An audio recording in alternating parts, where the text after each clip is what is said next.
Jake is standing outside a convenience store at 11:45 at night.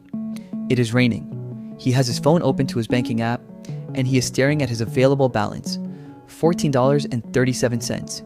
He knows the number. He checked it 3 hours ago. He checked it this morning. He checks it the way you check a wound, not because you think it changed, but because you need to confirm it is still there. And he is doing the math in his head. Rent is due in 4 days. He gets paid in 6 days. And there is a gap, a 2-day gap, that his bank will charge him $35 for if he miscalculates by even 1 cent.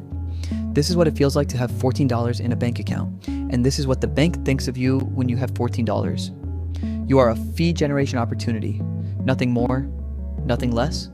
This is a level 1, $0 to $1,000. The fee zone. Jake's bank charges him a $12 monthly maintenance fee for the privilege of keeping his $14 with them. It charges him $35 every time his account goes negative. It holds his direct deposit for up to 2 business days before releasing the funds. It offers him 0% interest on his savings. And it sends him promotional emails about investment products he cannot afford while simultaneously charging him fees for being poor. At this level, the bank is not your partner. The bank is not your friend.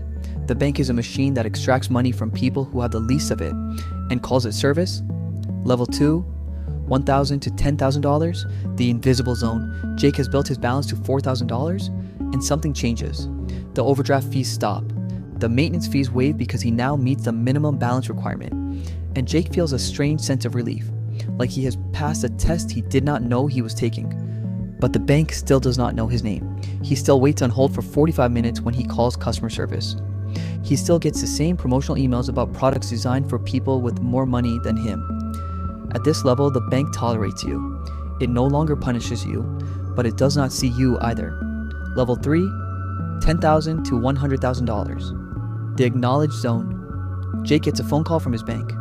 An actual phone call. A banker introducing herself as his personal banker, offering to help him optimize his accounts.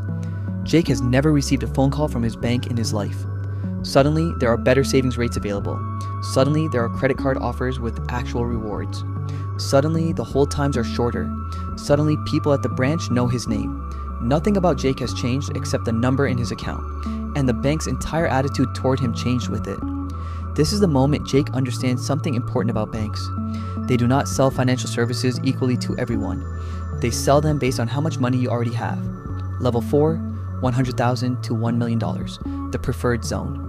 Jake receives an invitation, not a promotional email, an actual printed invitation in the mail to visit his bank's private client center. A different entrance, a different waiting area, no rope lines, no numbered dawa tickets, just a quiet room with comfortable chairs and a banker who offers Jake coffee before asking what brought him in today. At this level, the fees disappear entirely. The interest rates improve dramatically, the investment products become more sophisticated, and the banker who used to put Jake on hold now gives him a direct cell phone number and answers within 2 rings.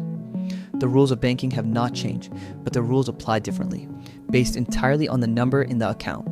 Level 5, $1 million to $5 million, the wealth management zone. Jake no longer visits a branch.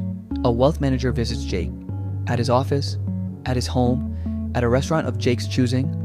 The conversation has shifted entirely from managing money to growing money, from protecting what Jake has to multiplying what Jake has, from products that bank sells to everyone to strategies the bank reserves for people with significant assets. And Jake realizes something sitting across from his wealth manager at a restaurant the bank is paying for, that the financial system he grew up in, the one that charged him $35 for overdrafting by 4 cents, is a completely different system from the one he is sitting in now. Same institution, completely different world. Level 6, $5 million to $25 million. The private banking zone. Jake receives a different call now, not from a branch banker, not from a wealth manager, but from a private banker whose entire job is Jake, one person whose performance review depends partly on how satisfied Jake is. Jake now has access to products that do not exist in any branch. Private equity deals, preferential mortgage rates, lines of credit at interest rates so low they are almost insulting compared to what ordinary Americans pay. At this level, the bank does not just serve Jake, the bank competes for Jake. Other banks call him, send him gifts, invite him to exclusive events. The institution that once charged him fees for being poor is now fighting other institutions for the privilege of holding his money. here's the truth about how banks treat you at every level of wealth. The bank is not a public service, it is a business. And like every business, it allocates its best resources to its most profitable customers, the people who need the most help. The people at level 1 staring at $14 in a parking lot at midnight get the worst service, the highest fees, and the least support. The people who need the least help. The people at level 6 with $25 million get the best service, the lowest fees, and a personal banker whose entire job is making them happy. This is not an accident, this is a design. And the only way to change which side of that design you are on is to understand it and build toward the levels where the system starts working for you instead of against you. You have been decoded. If this video made you angry and motivated at the same time, subscribe to Money Decoder 3004. Every single week, we decode the financial system that treats Americans differently based on their bank balance. Simply, honestly, and clearly. Drop a comment below. Which level are you at right now? And has your bank ever treated you differently based on your balance? Tell me below. I read every single comment, and I will see you in the next decode.